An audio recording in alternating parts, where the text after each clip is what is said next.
Olá, a graça e a paz do Senhor, tudo bem com vocês? Eu quero compartilhar mais um entendimento bíblico e eu escolhi dois versos para nós analisarmos.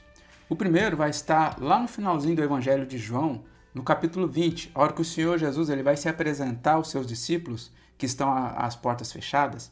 Ele vai apresentar lá no meio deles e vai falar para não serem incrédulos, vai falar para Tomé para não ser incrédulo, mas crente. E no finalzinho, ele vai falar no verso 23, ele vai falar assim: se de alguns perdoardes os pecados, são-lhes perdoados. Se lhes retiverdes, são retidos. Então nós vamos entender o que o Senhor Jesus quis dizer com este verso. Também eu separei aqui Tiago 5, 5 verso 16. Confessai, pois, os vossos pecados uns aos outros, e orai uns pelos outros, para serdes curados. Muito pode, por sua eficácia, a súplica do justo. Então, esses dois versos é a base de um entendimento que surgiu no meio católico, no sentido de confessar ao padre os pecados, de se dirigir ao padre, ir lá naquela capelinha, num lugar lá, e confessar. Então esse é o entendimento que se pratica, esse é o que se pratica no meio católico. Mas o que o Senhor Jesus ele quis dizer é algo para se fazer uns aos outros, ao seu próximo, ao seu irmão na fé e também ao seu próximo. Mas mais relação ainda com o seu irmão na fé, porque nós vamos entender através de outros textos que vai se ligar a esses dois versos e vocês vão entender que está relacionando ao você perdoar ao seu próximo, ao seu irmão, melhor dizendo. Então, olha para você ver, eu vou ler o verso 21 ao 23, capítulo 20. Disse-lhes, pois, Jesus outra vez: paz seja convosco. Assim como o Pai me enviou, eu também vos envio. E, havendo dito isto, soprou sobre eles e disse-lhes: recebei o Espírito Santo. Se de alguns perdoardes os pecados, são-lhes perdoados. Se lhes retiverdes, são retidos. Então, nós vamos entender o que é reter esses pecados. Se você de alguns perdoar, vão ser perdoados. E se reter, eles serão retidos. O que significa? Então, vamos começar a entender. Mateus 18, do 18 ao 20, diz assim: em verdade vos digo que tudo o que ligardes na terra terá sido ligado nos céus, e tudo o que desligardes na terra terá sido desligado nos céus. Então parece que não tem nada a ver o que eu estou falando aqui, mas esses versos aqui de Mateus, eles se completam, porque está falando de você concordar. Se você está concordando com o seu irmão aqui, ele vai ser concordado nos céus. Se discordar, também vai ser discordado lá. Então vai estar em sincronização com o texto que a gente leu de João.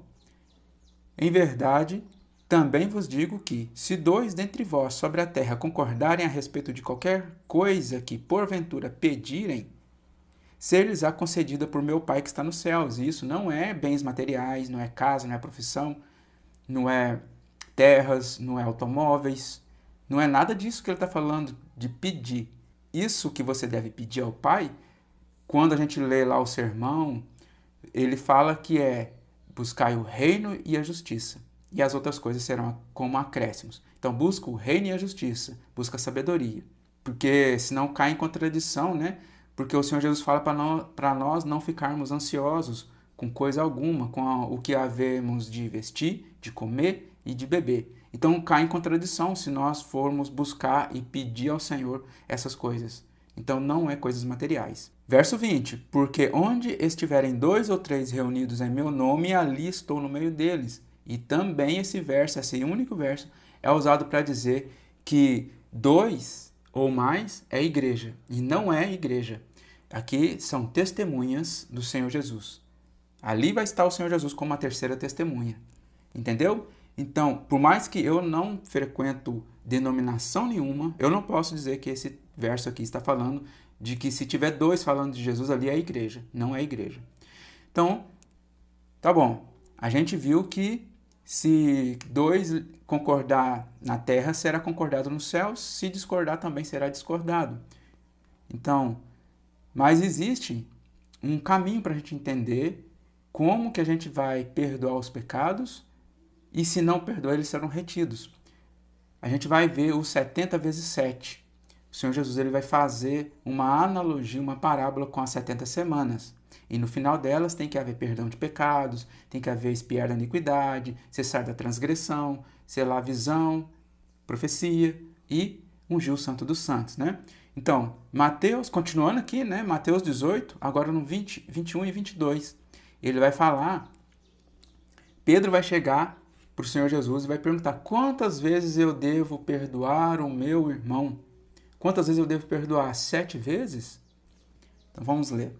Então Pedro, aproximando-se, lhe perguntou, Senhor, até quantas vezes meu irmão pecará contra mim, que eu lhe perdoe? Até 7 vezes? Respondeu-lhe Jesus, não te digo que até 7 vezes, mas até 70 vezes 7. Ou seja, é um número incontável, né? Vamos dizer assim, é um número muito grande. É um número de vezes que você tem que perdoar o seu irmão se ele chegar para você se arrependendo e lhe pedir perdão. Então, primeiro, para esse passo acontecer, ele tem que se arrepender, ele tem que ter consciência de pecado, que pecou contra você, confessa a Deus e também confessa a você. Ele se arrepende, então tem que haver 2 meios. Primeiro, você tem noção do pecado e confessa a Deus, e também você, se a pessoa tiver feito mal, algum dano, pode restituir esse dano, e ou se não, só se for coisa dita por palavras injuriosas, é só ir reconciliar com seu irmão. Então o Senhor Jesus falou até 70 vezes 7, se ele pecar contra ti, você perdoa ele até 70 vezes 7. Então o que isso tem a ver com o que a gente leu em João capítulo 20? Se nós perdoarmos os pecados uns aos outros, são perdoados. Se não perdoar, são retidos. Aí que vocês vão entender agora por causa de uma parábola. Por causa de uma parábola. Logo no verso 23 ao 35, vai ter aquela parábola do rei, daquele rei que perdoou, né? O Senhor Jesus ele vai dizer assim, o reino dos céus, ele é semelhante a um rei que resolveu ajustar conta com seus servos. E tinha um que estava devendo 10.000 talentos. E pode ter certeza, é 10.000 talentos de ouro. Só uma informação, se vocês não sabem, um talento ele tem 35 quilos. Se é 10.000 talentos, multiplica 35 vezes 10.000. E você pega, acha esse montante, e se for em ouro, né, que com certeza vai ser talentos de ouro, você vai ver que é uma quantidade impagável. Essa pessoa, esse homem, ele tinha uma dívida impagável. E o seu senhor, o rei, ele, através da súplica dele, de muita súplica, de se quebrantar e arrepender, o rei, ele perdoou essa dívida que é impagável. Você pode fazer. Por isso que o Senhor Jesus, ele colocou 10.000 talentos, porque basicamente é algo impagável, é algo que não tem como nem mensurar de tão grande riqueza. O que acontece no decorrer da parábola? O Senhor, ele liberta ele, e ele na rua encontra um conservo, ou seja, encontra um servo do rei, o seu próximo, e que devia a ele 100 denários. E esse que devia 100 denários lhe rogou o perdão para que ele seja perdoado a dívida. E ele não, ele entregou a justiça. Os anjos, né, que ali no caso eram os oficiais, aqueles conservos também do rei, os servos do rei, viu isso e desagradou e relatou. Isso é os anjos relatando todas as obras, as nossas obras. Então, a história a parábola você teria que perdoar a dívida do seu próximo como o Senhor perdoou a tua. E, ou seja, isso quando a gente tem consciência disso, quando a gente recebe o Evangelho, a gente tem que ter essa consciência. O Espírito Santo ele vai trabalhando em nós dessa forma, para que a oração do Pai Nosso seja cumprida em nós. Não apenas você ficar, como no lado dos católicos, eles ficam rezando, sem entendimento algum que aquilo é uma prática na nossa vida. Porque o Pai Nosso, aquela oração, é para nós viver ela. Ou seja, perdoa as nossas dívidas como nós temos perdoado os nossos devedores. Ou seja, perdoa a nós da mesma forma que nós temos perdoado. Então, essa parábola é espelhada na própria oração que o Senhor Jesus fez. Então, o que o Senhor Jesus ele quis dizer lá em João é tudo isso que eu li para vocês. Se nós perdoarmos os pecados do nosso próximo, se nós perdoarmos uns aos outros, nós também seremos perdoados. Se nós não perdoarmos, eles serão retidos. Não que nós vamos ter os pecados da pessoa sobre nós. A gente vai ter retendo esses pecados, a gente não vai estar perdoando. E isso vai ser desagradável aos olhos do Senhor. A gente vai estar retendo esses pecados, ao qual a pessoa veio e pediu perdão.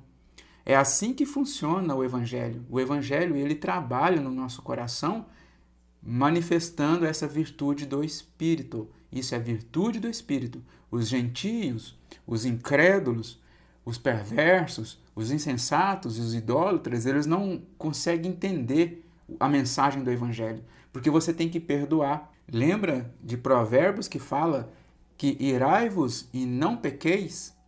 Consultai no travesseiro, né? Consultai de noite, na hora que você estiver dormindo, consulta a Deus, sossega o seu coração. Por quê? Porque o que ele diz com isso? Consultai no travesseiro, sossegai. Para você não levar para o outro dia a sua ira. Essa ira que ele falou, né? Esbravejar e gritar, não é esse tipo de ira. É um tipo de ira que você irá contra o seu próximo. Se ele tiver feito mal, está no seu poder de irar, mas não pecar. Se você guardar esse pecado, armazenar ele, igual eu disse para vocês, se você retiver, eles serão retidos. Você não pode armazenar esse pecado. De noite, a tua consciência, o teu coração tem que estar tranquilo, tem que estar em paz. Você já tem que ter resolvido isso com seu irmão. Perdoado ele já no teu coração e não guardar rancor. Paulo, entendendo isso, ele pega esse mesmo Provérbios, esse mesmo texto de Provérbios e fala, irai-vos e não pequeis. Não se ponha o sol sobre a vossa ira. E ele fala desse jeito. Por quê? Porque ele entendeu Provérbios. Ele fala, não deixe passar para o outro dia a vossa ira. Perdoa. Irai-vos, mas não pequeis. Não guarda, não retém esses pecados. Perdoa o teu próximo. Entendeu? Como é muito mais profundo que os católicos, né? Mais ao lado do catolicismo, que pratica isso, de ficar confessando, porque esses versos que eu li para vocês, Tiago 5 e João capítulo 20, verso 23, dá a entender que é para nós perdoarmos os pecados, mas no sentido de a gente confessar a um padre, a uma autoridade da igreja, nesse sentido. Mas Tiago fala que realmente é para nós confessar e pois os vossos pecados uns aos outros. Aqui é no sentido de edificação, exortação, para que sejam todos edificados. Se um pecar contra o outro, confessa os pecados uns aos outros. Aí você ora também, se tiver alguém doente, você ora uns pelos outros, né, no sentido de edificação e não pecar mais. Basicamente, o estudo é esse, a mensagem que eu quis trazer para vocês é essa. Não tem mais o que aumentar aqui. Eu agradeço por vocês terem permanecido até o final de mais um estudo e até o próximo vídeo. Shalom!